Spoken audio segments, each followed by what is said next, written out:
நாளை மறுநாள் என்னுடைய பிறந்த நாள். அதே நாளில் மறுவாரம் ஹோலி பண்டிகை. இன்று திங்கட்கிழமை என்றால் ஹோலி பண்டிகைக்கு மறுநாள் என்ன கிழமையாக இருக்கும் அப்படின்னு கேட்டிருக்காங்க. ஃபஸ்ட்டு கொடுத்துருக்கதெல்லாம் எடுத்து எழுதிக்கோங்க. நாளை மறுநாள் பிறந்த நாள் அப்படின்னு சொல்லியிருக்காங்க. நாளை மறுநாள் பிறந்த நாள். அடுத்து என்னன்னு பாருங்கள். மறுவாரம் ஹோலி பண்டிகை.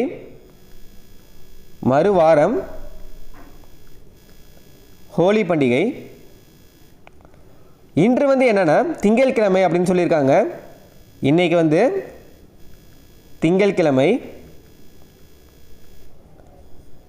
அப்போனா ஹோலி பண்டிகைக்கு மறுநாள் என்ன கிழமையாக இருக்கும் அப்படின்னு கேட்டிருக்காங்க. ஹோலி பண்டிகைக்கு மறுநாள்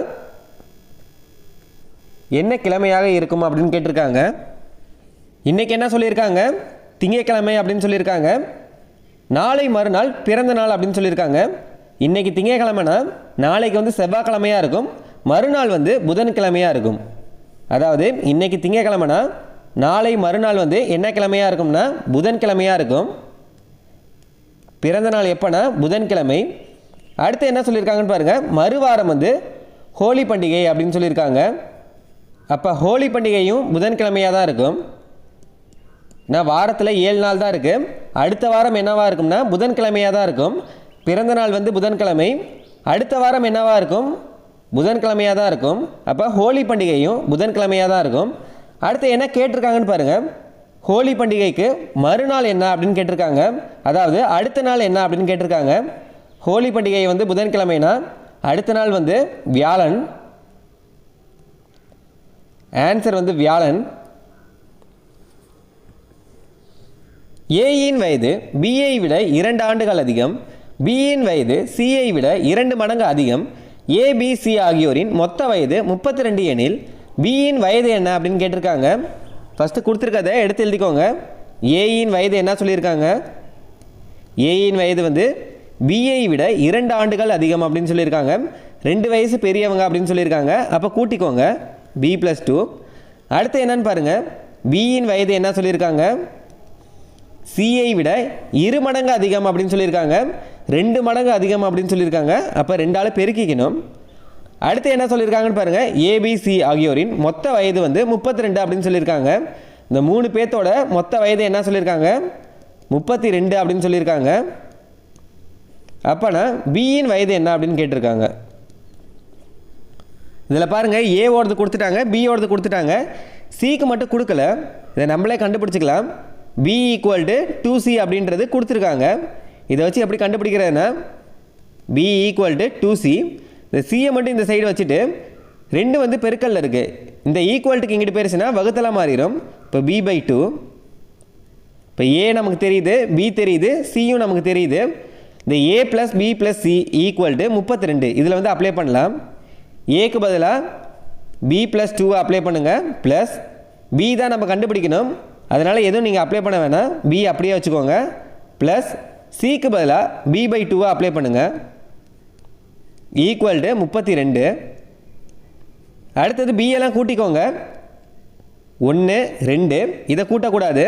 இது B/2 அப்படின்றது பையில் இருக்குது. இது 2த்தையும் தான் கூட்டணும்.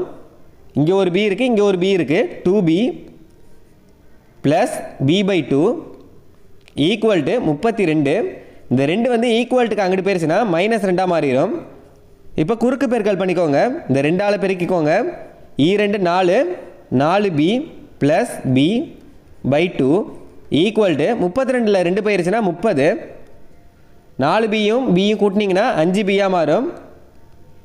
= இந்த 2 இந்த சைடு போயிருச்சுன்னா பெருக்கலாக மாறிடும். 30 × 2 60. இப்போ கேன்சல் பண்ணுங்கள். 5ஆல் 1 5 5, 1 5 5, மிச்சம் 1, 2 5 10. பியோட வயது என்னென்னா 12 வயது. Option A. ஒரு குறிப்பிட்ட சங்கேத மொழியில் குட் அண்ட் ஃபுட் என்பது 725 என்றும் 1 and 2 என்பது 932 என்றும் திஸ் இஸ் குட் என்பது 154 எனவும் குறியிடப்பட்டால் அண்ட் என்பது எவ்வாறு குறியிடப்படும் அப்படின்னு கேட்டிருக்காங்க. இப்போ கொடுத்துருக்கதெல்லாம் ஃபஸ்ட்டு எழுதிக்கோங்க. Good and food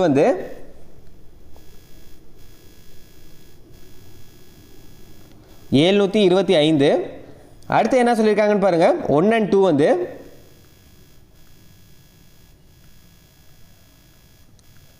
932. அடுத்து திஸ் இஸ் குட்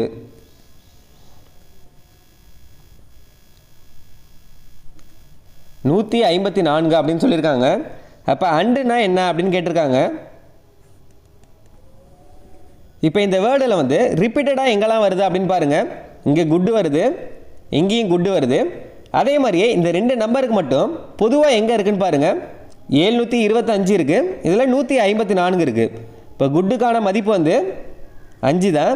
ஏன்னா இந்த 2 வேர்டுலேயுமே பொதுவான நம்பர் என்ன கொடுத்துருக்காங்கன்னு பாருங்கள், 5 தான் இருக்குது. இப்போ குட்டுக்கானது வந்து 5. அதே மாதிரி அடுத்தது பாருங்கள், அண்டுக்கு இங்கேயும் அண்டு இருக்குது, இங்கேயும் அண்டு இருக்குது. அப்போ 725யும் 932 மட்டும் பாருங்கள். ரெண்டுலேயுமே பொதுவான நம்பர் எது இருக்குன்னு பாருங்கள், 2 இருக்குது. இப்போ அண்டுக்கான மதிப்பு வந்து 2 தான் சரியான ஆன்சர். ஆப்ஷன் வந்து ஏ.